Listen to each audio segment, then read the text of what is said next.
Evangelho de João, capítulo 3, versículos de 32b a 36. Mas, quase, ninguém recebe o seu testemunho. O que recebe o seu testemunho certifica que Deus é verdadeiro. Aquele a quem Deus enviou fala palavras de Deus, porque Deus não lhe dá o Espírito por medida. O Pai ama o Filho e pôs todas as coisas na sua mão.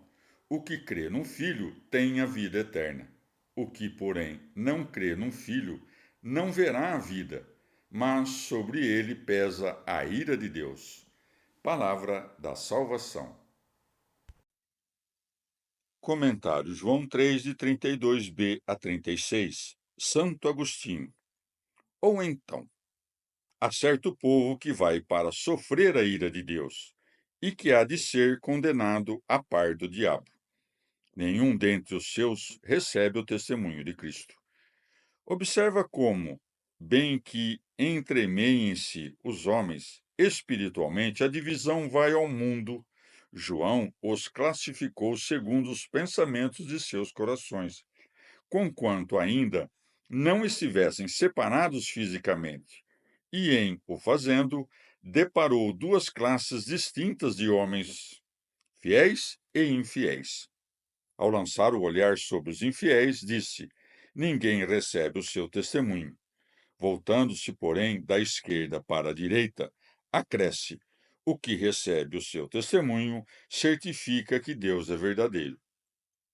Que querem dizer essas palavras, Deus é verdadeiro, senão que o homem é mentiroso e que Deus só é veraz? Nenhum homem pode dizer a verdade se não for iluminado por aquele que não diz senão a verdade. Deus é veraz e Cristo é Deus. Queres provas disto? Ouve o seu testemunho e descobrirás. Se, contudo, ainda não conheces Deus, é porque ainda não lhe recebeste o testemunho. Cristo é verdadeiramente Deus, enviado por Deus.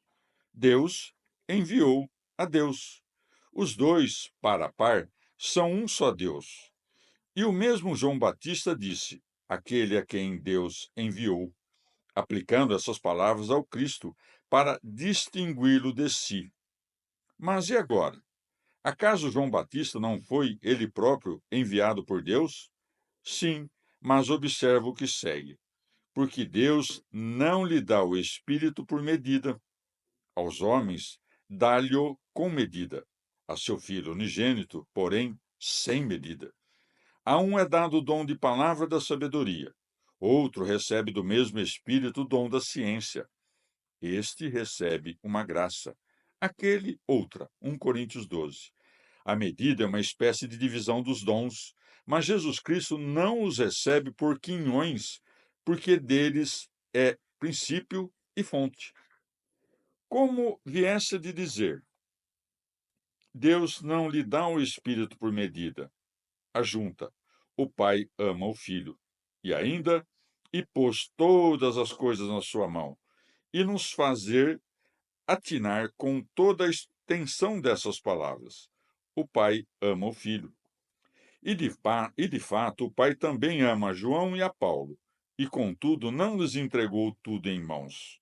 Também ama o Pai ao Filho, mas como a um filho e não como a um servo, como a um filho único, não como a um filho adotado. E por isso entregou-lhe tudo em mãos, para que a grandeza do filho se igualasse à do Pai. Logo, como se dignou de enviar-nos seu Filho, não creiamos que este, por ter sido enviado, é menos que o Pai. Não diz com efeito, sobre ele está a ira de Deus, porque todos os homens que nasceram para esta vida mortal têm sobre eles a ira de Deus, que tombou já sobre o primeiro Adão. O Filho de Deus descendeu sem ter pecado, revestindo-se de nossa mortalidade. Morreu para que tu vivas. Aquele, porém, que se recusa a crer no Filho, merece o ver pesar sobre si a ira de Deus, da qual fala o apóstolo por essas palavras. Éramos, por natureza, filhos da ira. Efésios 2:3.